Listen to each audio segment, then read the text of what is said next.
If someone had asked me how we were, I would have said we were fine. Not enthusiastically, not defensively, just fine. Our life had shape, it had structure. Mornings started the same way. Coffee, quiet conversation, the soft choreography of two people who knew each other's timing. Evenings ended predictably, with dinner, a show half-watched, phone set face down more out of habit than intention. Nothing was wrong. That was the problem. Nothing was wrong enough to justify the feeling that something was missing. I didn't wake up unhappy. I didn't dread coming home. I wasn't afraid of him or angry or hurt in any clear way. If anything, I felt steady, balanced, like I had landed in a place where things no longer moved. Sometimes, late at night, I would lie awake and try to remember the last time I felt excited to tell him something. Not a plan or a schedule update, but a thought, a feeling, a small, unnecessary truth. I could never pinpoint when that stopped. There were no sharp edges in our relationship, no betrayals, no fights worth remembering, just a gradual smoothing down, like a stone worn flat by water. And I told myself that was what maturity looked like. Distance doesn't always arrive loudly. Sometimes it comes dressed as routine. I told myself that intimacy changing was normal, that the early intensity was never meant to last, that comfort was a kind of love people spent their whole lives chasing. When he didn't reach for my hand anymore, I told myself we didn't need the reassurance. When conversations drifted into silence, I told myself we were comfortable enough not to fill it. I became very good at explaining things away. If I felt lonely, I assumed I was being dramatic. If I missed something I couldn't name, I decided it was nostalgia, not absence. Everyone else seemed to manage relationships like this, steady, predictable, unremarkable. I adjusted my expectations downward until they fit the space we were in. Sometimes I caught myself editing my thoughts before sharing them, not because he would dismiss them, but because I wasn't sure he would hold them. And slowly, I stopped offering them at all. It wasn't his fault. He didn't ask me to become smaller. I just learned how. There was a safety in staying, a quiet relief in not having to decide anything. Leaving would require answers I didn't have, explanations I couldn't fully articulate. So I stayed and called it contentment.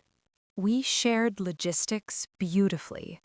Bills, groceries, plans for the week, all handled with ease.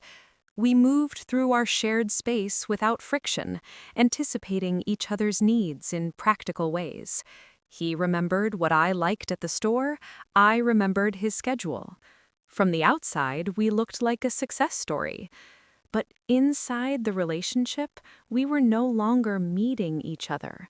We were orbiting the same life without crossing paths emotionally. We ate dinner together most nights, sitting across from each other, talking about work or errands.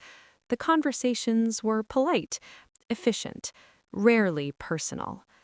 Sometimes I wanted to interrupt the routine and ask him something real, something risky. Do you still feel close to me? Do you ever miss us? But the questions stayed unspoken. They felt disruptive, like pulling a thread I wasn't sure I wanted to follow. At night, we slept side by side, our bodies close but separate.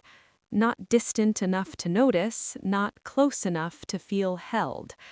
I would stare at the ceiling sometimes, listening to the quiet rhythm of his breathing, and feel strangely alone. It wasn't that I wanted more from him, I wanted us, and I wasn't sure where that had gone. The moment didn't announce itself. It happened on an ordinary afternoon. No argument, no revelation. We were sitting in the same room, both of us doing separate things. I was reading, he was on his laptop. The silence was comfortable, familiar. At some point, I looked up and realized that if I stood up and left the room, nothing would change. Not the mood, not the energy, not the sense of connection, because there wasn't one to disturb. I wasn't missed in that moment. And the clarity arrived gently, almost kindly.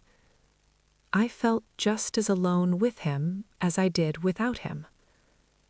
That was the first time I allowed myself to say it without immediately correcting it, without minimizing it, without rushing to excuse it away. I sat with the feeling and noticed how calm it was. Not panicked, not urgent, just honest. Staying suddenly felt heavier than leaving. Not because staying was painful, but because it required me to keep ignoring myself. I didn't leave immediately. Understanding something doesn't always mean acting on it right away, but once the truth was clear, I couldn't unknow it. I realized that I had been staying not out of love, but out of inertia, because it was easier, because endings felt overwhelming, because leaving meant choosing uncertainty over familiarity, and staying, I had learned, is also a choice. When I finally decided to go, it wasn't dramatic. There were no raised voices, no long speeches, just a quiet conversation where both of us seemed to recognize what had already been happening. We spoke carefully, respectfully, like people closing a door they both knew had been open for too long. Afterward, when I was alone, I didn't feel triumphant. I didn't feel broken either. I felt clear. For the first time in a long while, the space around me felt honest. Empty, maybe, but real. And I understood then that love hadn't failed us. We had simply mistaken comfort for connection, and staying for loyalty. Leaving wasn't an escape. It was a decision to stop waiting for something that wasn't coming. And that clarity, quiet, calm, undeniable, was enough.